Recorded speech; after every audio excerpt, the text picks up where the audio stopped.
On connaît quasiment tous le triangle dramatique de Karpman avec les 3 positions dans une relation, c'est-à-dire le persécuteur, le sauveur et la victime. Mais d'où vient ce triangle de Karpman? Qui l'a inventé? Qui l'a mis en place? Et pourquoi? Et surtout, dans quel but on l'a mis en place, ce triangle de Karpman? Mais ce qu'on ne sait pas aussi, c'est que ce triangle de Karpman, on peut l'utiliser aussi d'une manière positive. Je vous explique tout dans cette vidéo. Voici 2 noms à retenir. Monsieur Stephen Karpman et Monsieur Eric Berne. Donc bien entendu, c'est Stephen Karpman qui a mis en place ce triangle, donc qui peut être dramatique et qu'on peut utiliser d'une manière positive. Ce triangle, à la base, c'est juste une analyse transactionnelle proposée par Stephen Karpman. Et il date, tenez-vous bien, de 1969. Il met en évidence tout simplement des scénarios relationnels entre persécuteurs, sauveurs et victimes. Stephen Karpman est un médecin psychiatre, une grande figure d'analyse transactionnelle et de la psychologie contemporaine. Il a été aussi l'élève de M. Eric Berne. Stephen Karpman enseigna aussi la psychiatrie dans l'Université de Californie. Et sa théorie sur ce triangle dramatique a été qualifiée comme le E égale MC2 de la gestion des conflits. Eric Berne était aussi un psychiatre. Il est même le fondateur de l'analyse transactionnelle. Ce schéma de triangle dramatique de Karpman est à la base un jeu psychologique entre 2 personnes capables de jouer les 3 rôles. La communication est perturbée à partir du moment que la personne joue un des rôles au lieu d'exprimer leurs émotions et leurs idées. Donc, ce jeu psychologique est une manipulation de la communication. Mais dans cette manipulation de communication, est-ce réellement de la manipulation ou de l'influence? Visiblement, entre la manipulation et l'influence, ça va être quasiment pareil. Sauf que la nuance, c'est l'intention que vous allez mettre derrière. Dans une manipulation, c'est uniquement pour garder le contrôle sur l'autre. Et l'influence, c'est de faire évoluer et de faire progresser une personne. Pourquoi ce triangle de Karpman? On l'appelle le triangle dramatique. Donc, Eric Berne avait lancé une certaine formule et Stephen Karpman a repris plus ou moins cette formule, mais il a fait une nouvelle formule pour bien expliquer le mot dramatique. Et sa formule est APF qui va aller sur le R plus E plus S égale BF égale drame. C'est-à-dire, le A, créer une accroche.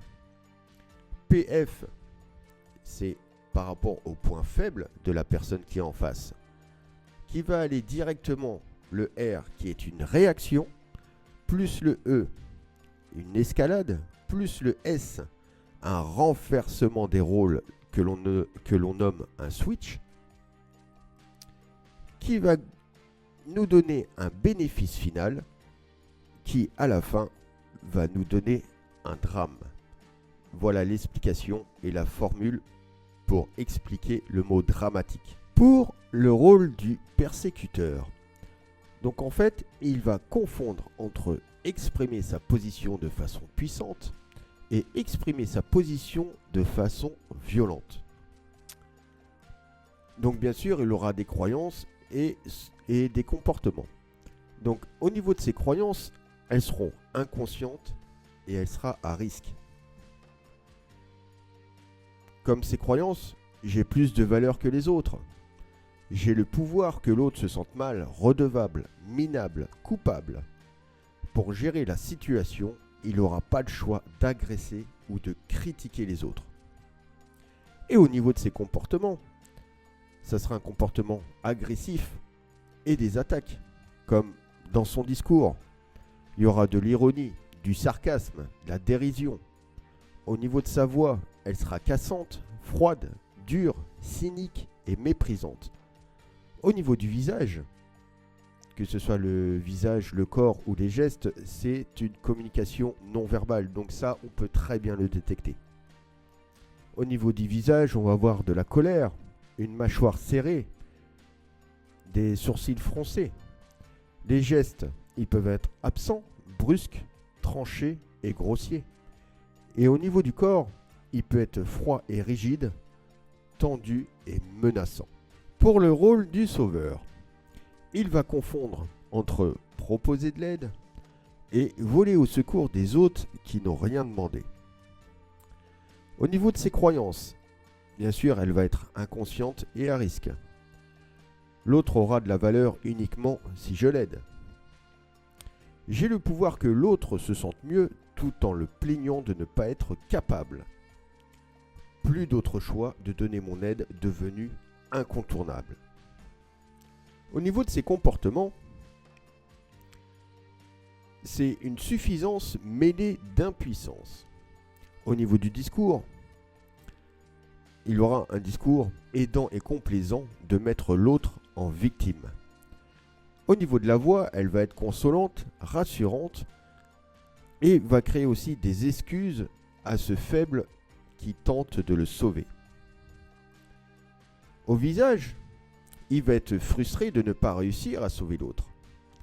Les gestes, ça va être des gestes d'impuissance ou tout simplement liés à la phrase « t'as qu'à faire ci ou ça ». Et au niveau du corps, parfois il sera en miroir de la victime. Et enfin, pour le rôle de la victime. Donc la victime va confondre entre le fait de demander et le fait de se plaindre. Pour ses croyances, elles seront inconscientes et à risque. J'ai moins de valeur que les autres. Les autres ont le pouvoir de me faire sentir mal, minable et redevable. Donc, j'ai plus le choix de me plaindre et de dépendre des autres. Au niveau de ses comportements, ça va être un comportement totalement impuissant. Le discours, ça va être des plaintes sans fin et confirmation des autres. Au niveau de la voix, une voix sourde, sans énergie et fataliste. Au niveau du visage, il va avoir un visage inquiet, triste, avoir l'air perdu et totalement désemparé. Au niveau des gestes, comme des mains vers le ciel, on pourrait dire une imploration. Et au niveau du corps, des épaules tombantes, repliées, attitude tournée sur le côté. On va voir aussi que le triangle de Karpman, on peut très bien l'utiliser non pas par manipulation, mais par influence. Et on peut transformer ce triangle de Karpman dramatique en triangle compassionnel. Comment ? Par un modèle systémique d'observation du monde vivant.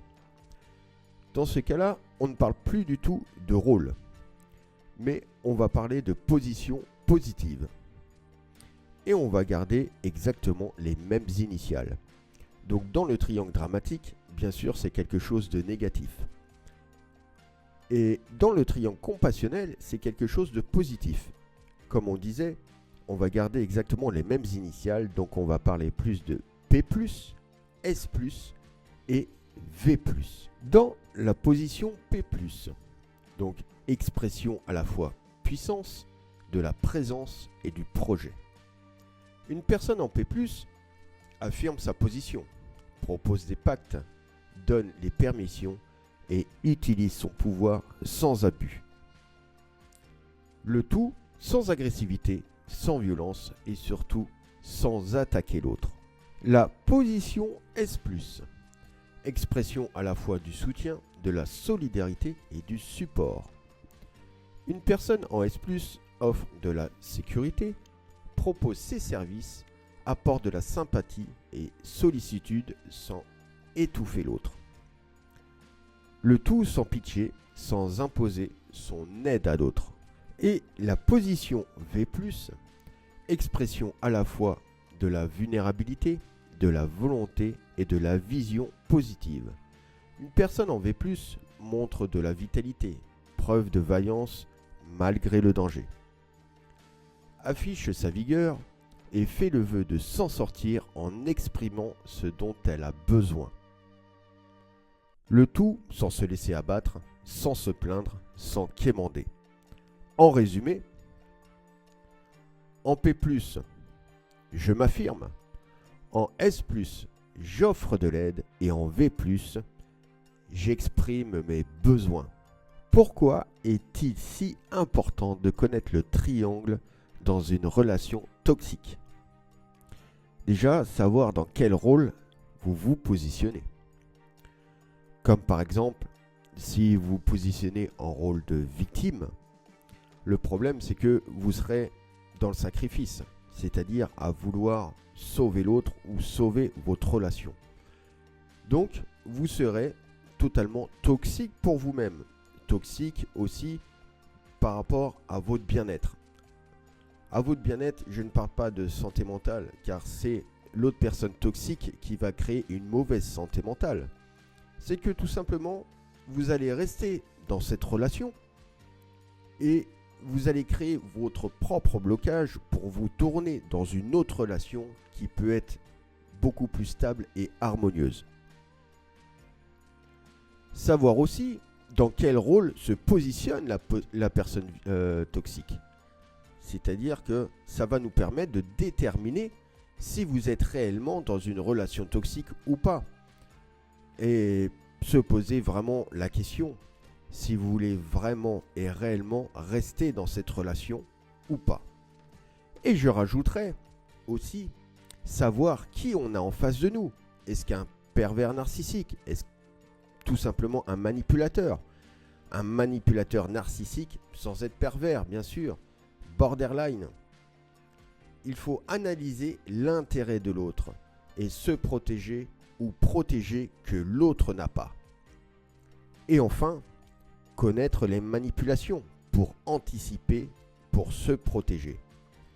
Se protéger émotionnellement, matériellement et ou financier. C'est la fin de cette vidéo.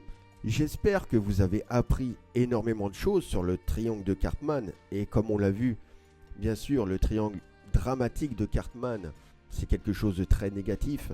Mais on peut le transformer aussi en positif comme le triangle compassionnel. Je vous dis à bientôt pour d'autres vidéos.